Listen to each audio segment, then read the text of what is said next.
Hello there, I am Yage, the Talking Sunglasses. In today's video, I'll be talking about the open zoophile hypnotist Zappos. I did talk about them in my last video, and in that video, I said I would be going over an interview with Zappos and their friend, like their open zoo friend. But after listening to it, there honestly isn't too much there. They kind of just talk in circles a little bit. Their friend might be worth digging into a little bit, but instead I decided to maybe just do a little digging into sappho on other platforms. And when I went to their Twitter, holy shit. Let's just dive on in.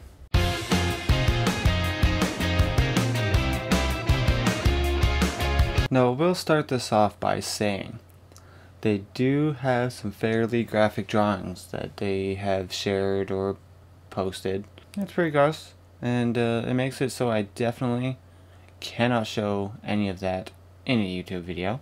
I would also just not recommend going to their Twitter, because not only does it have these gross, kind of weird pictures, it are like drawn pictures. It also just has a bunch of bullshit. And it's the bullshit that is the focus of this video. There is a lot of it, so I'm only gonna talk about a few of them today. Let's get into the first post. Proud to be Zooey. This will be the flag that we use for that special project, representing our companions residing in land, air, and sea, as well as the four-pointed star. The star represents our guiding principles to our non-human companions: love, honor, respect, and protect. And you know what, on the surface, that sounds lovely. But just knowing what it actually kind of represents, you know, people thinking that animals can consent to, you know, sexual and other relations. So, yeah, I'm just gonna say one thing, you know, become real close. Zoophiles are not LGBTQ and are not the same as LGBTQ. Zoophiles, like maps, do not need flags, they need therapy. And I said this in my last video, and I will continue to say it as often as needed. With LGBTQ and sexual orientation, there's consent to sex. With zoophiles and pedophiles, there isn't. I already went over my thoughts on Zappos' view on consent in my last video, so you can check that out. I'll put a link in, there'll be a link in the description. I'll just put a small clip here so you get a small idea of their views and my thoughts on their views. In my opinion, it's a bad faith argument. I don't think you can compare a sexually mature animal to a not sexually mature human. I think it's bad faith. It's not in bad faith. Sexual maturity doesn't matter when it comes to consent. That's why teenagers who might be sexually mature because they've gone through most of puberty can't consent to sex with an adult. And it's compared to toddlers not because of sexual maturity, but because of intelligence and the inability for either of them to understand why or what they are doing. Honestly, if anyone's argument is in bad faith, it's yours. So yeah, you can watch that if you feel like it. There will be a link below and a card at the end of the video. But let's continue to the next post here. I wonder if antis think someone can't consent because they speak in a foreign language, just like non-humans. This is so dumb. First of all, people can learn each other's languages, plus translators exist? Just so dumb. Second, and this is the more important one, it's not language that is the barrier to consent with animals, or non-humans as they say, but it's the level of intelligence and sense of reason and cognitive, like they don't know why you're doing what you're doing if you're doing sexual things with them. They don't understand that, and I really wish these people would understand that as well. I also just kind of feel like I'll be saying that a lot while I look into, well, as long as I'm doing videos about this community or the map community, which I have been making notes on recently. So, but I don't know. Let's just move on to the next post. There's not really much else to say about that one.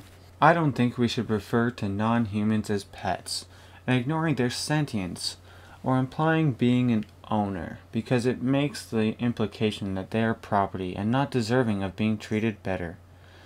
We don't own people, we don't own nature.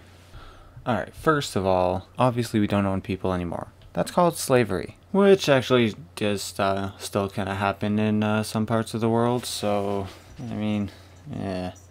But, anyways, let's get back on topic here. Second of all, technically, people do own a lot of nature. It's kind of a dumb concept, but yeah, people do kind of own parts of nature. I mean, yeah, I mean, that's just on a technical level, stupid argument anyways, on my end.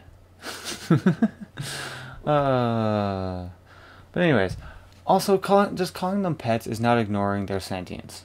They're fully sentient. Pets still have their own time and to do a little bit of their own thing within the boundaries that their owners have trained them to understand to a certain point. And the term owner, yes, like I said earlier, technically people do own their pets. There's registration things for it. A lot of people pay for their pet. They buy the pet. But implying being an owner also doesn't give people the right to treat animals like shit. People who treat their pets like shit are just pieces of shit. Most pets are treated as though they're part of the family. You do own your pets. You do. That doesn't stop most people from treating them like part of their family. Non-human people deserve to be referred to as partners, roommates, husbands and wives. People. Because they deserve more rights. Okay, first of all, not husbands and wives. Or people. For the most part, from the little bit of research I did on this, and which I'll admit isn't very much, animals like non-humans can be considered people when they have a certain level of cognitive abilities. Like orangutans and some other apes, and even orcas and dolphins can fall under this, but that's not animals like dogs or even horses or cats or like any of these other animals. They don't fall under that. And like I said, other than the shitbirds of the planet, your average family usually loves their pets like part of their family. Like an adorable furry or scaly for reptile lovers like myself, part of the family. Yes, people treat animals like shit, and laws should be better to combat it. It's gross how shitty the laws and the consequences for animal abuse. Let a lot of people get away with it, honestly. But trying to get animals more rights isn't a bad thing. But no matter how much you do for animals in that way, you or anyone, as long as you or anyone is doing anything sexual or anything like that with any sort of animal, that still makes you a piece of shit. And it still makes you an animal abuser. It's still taking advantage of a being that cannot consent. We are not above nature. Non-humans are not meatbags and have feelings and personalities. Animal is redundant because we are also literally just animals. And I mean, that kind of last line is kind of why I included my dumb literal argument about owning nature earlier, because I mean, hey, two can play the literal game, I guess, but I mean, yes, like I said, they're not just meatbags, and yes, they have feelings and personalities, but they still can't consent. There is a lot more, and even since writing and recording this, there's been a lot more shit, and I mean, there's a lot of conflict happening around them. I'm gonna try and figure out the full scope of what's going on over there. So it might be a little bit before I cover Sappho Sorny Zoos again. Plus, I need a small break for my sanity and my liver's sake. But until then, I do have a couple other things I've been working on, so look out for that. Also, I have a Twitter now, so you know, go follow me over at YageYT. So like if you liked it, dislike if you didn't. I've been Yage, the Talking Sunglasses, and I'll see you next time.